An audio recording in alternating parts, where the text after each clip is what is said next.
പ്രിയരെ, ഇത് അഭിഷേകം അനുഗ്രഹമായും കൃപാവരം മഞ്ഞുകണങ്ങൾ പോലെ പെയ്തിറങ്ങുന്ന പുലർകാല വിചിന്തനം.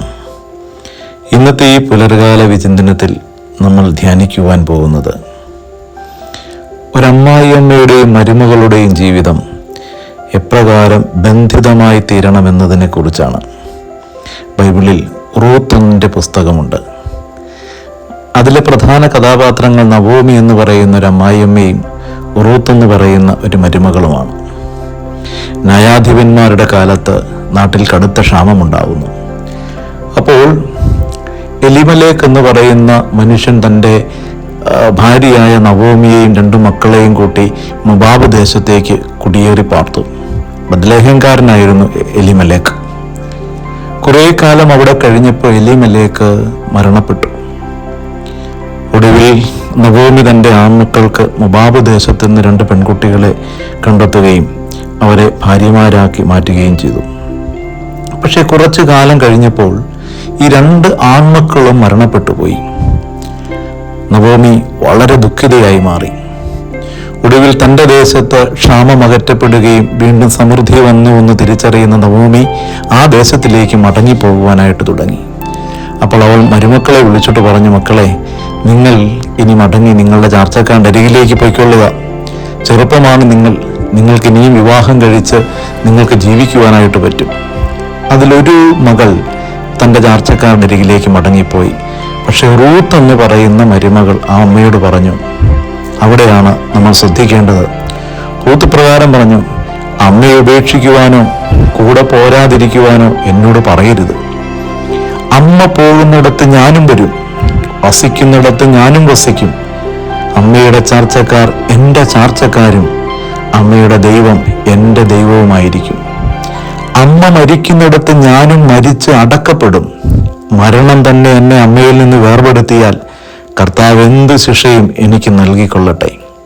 പ്രിയപ്പെട്ടവരെ, ഒരമ്മ മരുമകളുടെ ബന്ധം എത്രമാത്രം സുദൃഢമാണെന്നും എങ്ങനെ അത് പരിപാലിച്ചുകൊണ്ട് മുൻപോട്ട് പോകണമെന്നും ഈ തിരുവചനം നമ്മളെ പഠിപ്പിക്കുന്നുണ്ട്. ഇത് കാണുകയോ കേൾക്കുകയോ ധ്യാനിക്കാതെ പോവുകയോ ചെയ്താൽ നിങ്ങൾക്ക് നിങ്ങളുടെ കുടുംബ ബന്ധങ്ങളിലെ ബന്ധങ്ങളെ ഊഷ്മളതയോടുകൂടെ കൂട്ടിക്കൊണ്ടു പോകാൻ കഴിയാതെ വരും. ഒരു പെൺകുട്ടി വിവാഹിതയായി നിങ്ങളുടെ കുടുംബത്തിലേക്ക് ഒരു വിളക്കും കത്തിച്ചു പിടിച്ച് കയറി വരുമ്പോൾ അവൾ അവളുടെ മാതാപിതാക്കളെ, സഹോദരങ്ങളെ, പിറന്ന മണ്ണിനെ, പിറന്ന വീടിനെ വിട്ടുപേക്ഷിച്ച് നിങ്ങളുടെ ഭവനത്തിന്റെ വിളക്കാകുവാൻ വേണ്ടി കടന്നു വരികയാണ്. ആ പെൺകുട്ടിയെ അന്യന്റെ മകളായി നിങ്ങൾ കണക്കാക്കരുത്. നിങ്ങളുടെ ഉദരത്തിൽ പിറന്നില്ലെങ്കിൽ കൂടി നിങ്ങളുടെ സ്വന്തം മകന്റെ ഭാര്യയായി നിൽക്കുന്നവളെ നിങ്ങളുടെ നെഞ്ചിലായിരിക്കണം നിങ്ങൾ സ്വീകരിക്കേണ്ടത്. ഒരിക്കലും അവൾക്കെതിരെ പീഡനമുറകളോ കണ്ണുനീരിന്റെ പ്രവാഹമോ അഴിച്ചുവിടാൻ പാടില്ല. ആ കുഞ്ഞിനെ സ്വന്തം മകളായിട്ട് നിങ്ങൾ സ്വീകരിക്കുകയും ഉൾക്കൊള്ളുകയും സ്വന്തം മകനെ പോലെ അവളെ കാണാൻ നിങ്ങൾക്ക് കഴിഞ്ഞാൽ ആ കുഞ്ഞ് ആ കുടുംബത്തിന്റെ കിടാവിളക്കായി മാറും, ഐശ്വര്യമായിട്ട് മാറും. ഇനി ഒരു കുടുംബത്തിലേക്ക് ഒരു പെൺകുട്ടി കയറി വരുമ്പോൾ അവൾ ഓർക്കേണ്ട കാര്യം, ഇന്നലെ വരെ എന്നെ വളർത്തി വലുതാക്കി എൻ്റെ മാതാപിതാക്കൾ, അവരെ പോലെ തന്നെ അവരായി ഞാൻ കണക്കാക്കേണ്ടതാണ് എൻ്റെ അമ്മായിയമ്മയെ, എൻ്റെ അമ്മായിയച്ഛനെ, എൻ്റെ ഭർത്താവിൻ്റെ സഹോദരങ്ങളെ. ഇനി മുതൽ എനിക്ക് മണ്ണതാണ്, എൻ്റെ ഭവനം അതാണ്. ആ ഭവനത്തിലാണ് ഞാനൊരു സന്തതി പരമ്പരയ്ക്ക് രൂപം കൊടുക്കുന്ന മാതാവായി മാറേണ്ടത്. എൻ്റെ ഭർത്താവിൻ്റെ കുടുംബത്തിൻ്റെ പ്രത്യേകത അതാണ്. അതുകൊണ്ട് നിന്റെ ഭർത്താവിൻ്റെ മാതാപിതാക്കൾ എത്രമാത്രം ആദരിക്കപ്പെടേണ്ടവരാണെന്ന് നീ തിരിച്ചറിഞ്ഞേ മതിയാവുകയുള്ളൂ. ഒരു പാഴ്വാക്ക് കൊണ്ട് പോലും അവരുടെ ഹൃദയത്തെ മുറിപ്പെടുത്തുന്ന ഒരു വാക്കും നീ പറയാൻ പാടില്ല.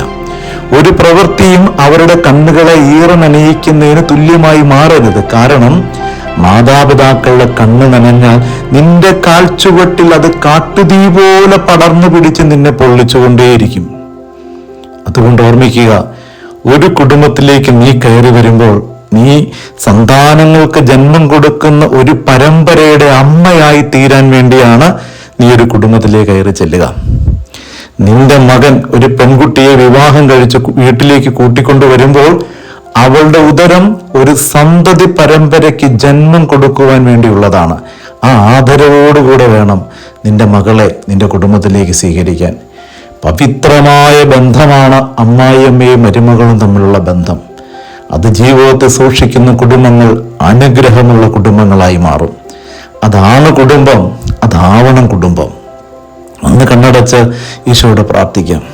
അപ്പാ പിതാവേ, എൻ്റെ കുടുംബത്തിൽ അനുഗ്രഹം പോലൊരു പെൺകുട്ടി വന്ന് കയറിയാൽ അവളെ ആ കുടുംബത്തിൻ്റെ ഭാഗ്യമാലാകയായി കണക്കാക്കാനുള്ള കൃപ നൽകണമേ. ആ കുടുംബത്തിലെ മാതാപിതാക്കളെ ആദരിക്കുവാനും ബഹുമാനിക്കുവാനും അവരുടെ കണ്ണുകളിൽ ഉറങ്ങുന്ന ദൈവത്തെ കണ്ടെത്താനും എന്നെ പഠിപ്പിക്കണമേ. ആമേൻ.